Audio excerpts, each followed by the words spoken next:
Hey there, this is Steve Yarbrough and I want to welcome you to my YouTube channel.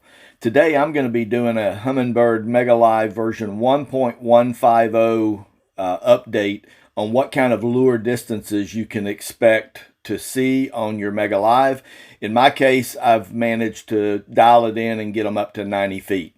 Although I'm going to be providing a much more detailed setup and settings tutorial to follow this with all kinds of information about how to get your units dialed in with the new update.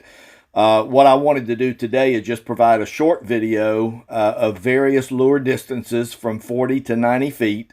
And I feel like I've got it pretty well dialed in doing that. I troll for stripers with the transducer in landscape mode. So basically that's what I'm going to be using today, is showing you the lures that are trailing my boat as I troll. But if you look at it, basically landscape mode is just down mode on its side. Down mode has a very wide front to back and a narrow side to side. Landscape has a very wide side to side and a narrow top to bottom. The beam is basically the same whether you're in landscape, down, or forward mode, as well as whatever angle you're in. So bottom line is you should be able to get the similar results in regardless of whether you're using landscape, down, or forward mode. Before we jump into the sonar recordings, I just want to quickly cover the setup that I'll be using for the sonar recordings that you'll be seeing today. Landscape mode has 4 different positions that you can have it in. I tend to think of them as how far down from the surface are they. So there's 10, 20, 30 degree down. Humminbird looks at it from the down up. So I'm going to be using the 20 degree down, which is the second position, which Humminbird calls the 70 degree up. So that's what I've used for the recordings. If you look at the actual transducer, the 20 degree down, what Humminbird calls 70 degree up, cast a beam something similar to what's that I've depicted here in this graphic. I'll be going into a lot more detail on this in the tutorial, but this is really a good all-around position to have it in for trolling. Last thing before we jump into the 3 sonar recordings. This is the view you're going to see. This is the landscape view, and I'm using this view because you get this radial grid, or have it as an option. And in some of the recordings I'll have it on or may have it off. I may start with it on, turn it off. But this gives you a good idea of the range that things are. So in this case, each of these circles are 20 feet apart. So the first one's at 20, then 40, then 60, then 80. And I have the recording set, when I did the sonar recording, at 90 feet for this example.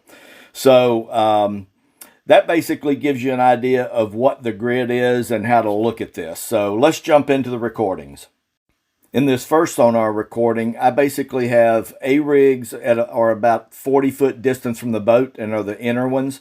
And then my U-rigs are 55 feet from the Mega Live transducer and a little bit wider apart. You will see that a fish just passed the right U-rig and took it. So I basically have a fish on the line at this point. You can see that, both sets of lures show up very well with this update. Before, 55 feet was almost, you couldn't do it. Now, I put the U-rig back in the water. Unfortunately, I did a really bad job and I tangled it with my A-rig. So you can see on the right there, both lures are together. So basically I had to pull them in. You can see some fish going off back toward the back there. And redeploy in order to get them untangled.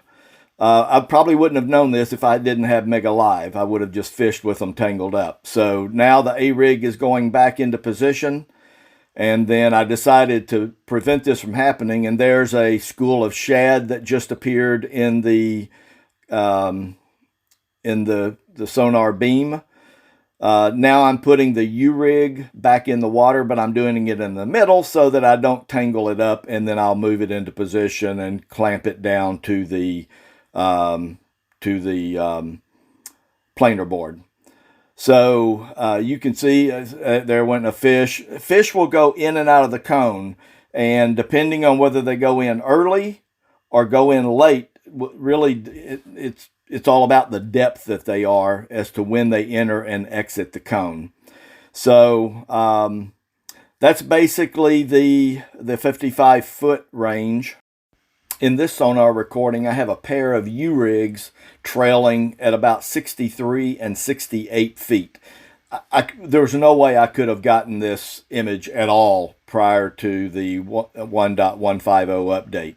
And actually, I'm shocked how well these lures stay. You know, they're not fading in and out much. They're pretty solid at 63 and 68 feet. Huge bait ball, 20-foot bait ball appeared, and basically doesn't disappear until it hits the 90-foot recording boundary that I did on the sonar recordings. This next recording was recorded at 120-foot range, and my lures are basically at 92 feet, and it's a pair of A-rigs connected to my downriggers. You can see them twinkling in and out. This is pretty much the max range. I've not been able to get anything further than this. There's a school of bait going through, and actually you can see them all the way out to the 120-foot border. But the lures themselves twinkle quite a bit. Here's a school of fish, and then you'll see right after them is a bait ball, so they were obviously attacking that bait ball. And again, the bait ball goes out to the edge of the 120-foot range. So it really doesn't, I would say that the sweet spot is up to about 65, maybe 70 feet. I was getting very good performance at that, but beyond that, at this 92-foot range, it's pretty much extended. You know, it's weak at that point. I'm actually shocked I could even pick them up that far. I hope this has been beneficial in seeing what the possibilities are with the new version 1.150 Humminbird Mega Live update. As I indicated earlier, I'm going to be going over a lot more detail on these sonar recordings in the tutorial that I'm putting together, which hopefully will be out in a day or two, barring any unforeseen circumstances. In that, I'm going to be going over the settings, how to maximize the image with sensitivity, contrast, dynamic contrast, and color palette. So we'll be going through that on these some of these sonar recordings, give you a lot more information about how to achieve these results yourself. Thanks, and have a great day.